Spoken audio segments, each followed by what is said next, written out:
In this simple world capital conquest game, my opponent put his capital on Scandinavia while putting his secondary army on United States, while I put my capital on mainland Europe and my secondary army on Central America.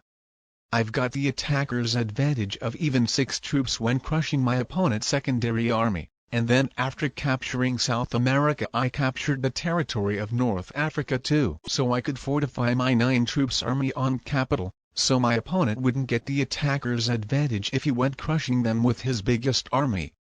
He didn't use his biggest army so it wouldn't become instantly blocked. And then in my turn I captured North America while successfully breaking through Australia and capturing it too.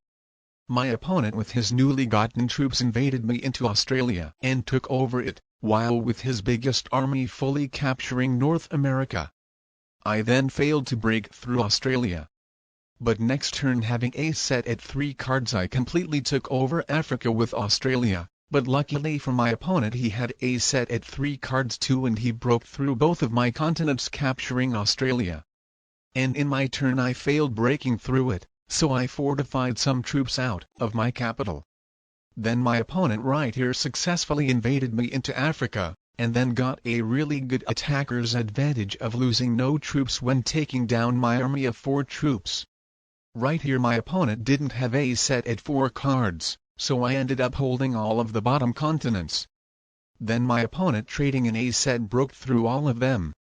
And then with me trading an A set at 3 cards I could have taken a 66% capital blitz roll, but since I didn't expect my opponent having a set at 3 cards as well, I completely took over all of the bottom continents. But as mentioned, luckily for my opponent he had a set at 3 cards too, so I ended up holding nothing. Then I tried playing very aggressively by capturing all of those territories. But what I noticed is that my capital was getting much weaker than my opponent's one, and it looked like as the first player I lost the momentum. My opponent from trading in bigger amount of troops from the sets started being in a better position. And trading an A set at 3 cards right here he got a 99% blitz roll to blitz my capital and won.